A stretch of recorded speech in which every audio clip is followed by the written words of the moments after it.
Party का सदस्यता महाअभियान चल रहा है।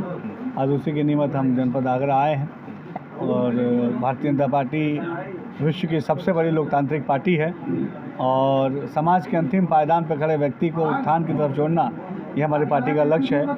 ईमानदारी से हम अपने लक्ष्य के लिए, हमारी मोदी और योगी सरकार उसके लिए काम कर रही है। सदस्यता अभियान के तहत हम घर घर जा रहे हैं, अलग अलग शहरों में जा रहे हैं और लोगों को जोड़ रहे हैं भारतीय जनता पार्टी के परिवार के साथ और समाज की सेवा के इस भाव को और बल मिले और मजबूती मिले, इस नियत के साथ हम काम कर रहे हैं। अल्पसंख्यक समाज को जोड़ने के लिए क्या किस तरह की रणनीति है आप लोगों के पास? देखिए, आज जिस तरीके से केंद्र और प्रदेश की सरकार ने, मोदी और योगी सरकार ने अल्पसंख्यक समाज के विकास के लिए चौमुखी काम किए हैं, उनकी शिक्षा, स्वास्थ्य, सुरक्षा, रोजगार, उद्योग, उनके कल कारखाने को बढ़ावा देने का जो काम हमारी मोदी योगी सरकार ने किया है, ऐसा पहले किसी सरकार ने नहीं किया।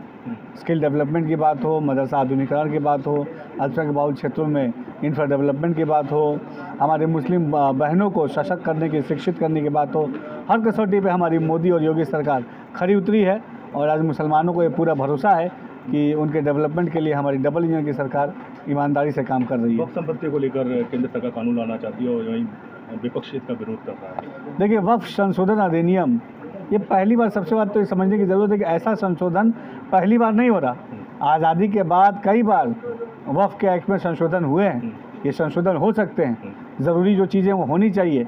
वक्फ का जो मसला है, वक्फ की संपत्तियाँ मुस्लिम समाज के डेवलपमेंट के लिए इस्तेमाल होनी चाहिए, लेकिन आम मुसलमानों की तरफ से ही हमेशा ये शिकायत आती थी कि वहाँ पे मुस्लिम समाज के डेवलपमेंट के लिए जो वक्फ की संपत्तियों का इस्तेमाल होना चाहिए, वक्फ की संपत्तियों पे स्कूल, कॉलेज, हॉस्पिटल खुलने चाहिए जिससे आम मुसलमानों को लाभ हो, ऐसा नहीं हो पा रहा है।